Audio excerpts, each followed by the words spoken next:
To add a custom word so it can be transcribed with live transcribe on Samsung Galaxy S24 Ultra, swipe down the top of the screen and then tap setting icon.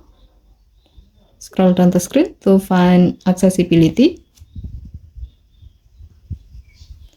Tap accessibility and then tap hearing enhancement. Tap live transcribe. Next, tap open live transcribe. Tap the settings icon at the bottom left corner of the screen. Tap more setting. Scroll down the screen. Under audio and language section, tap custom words. Tap add word. Now type the word that isn't in the dictionary but often be used in the conversation so they can be transcribed.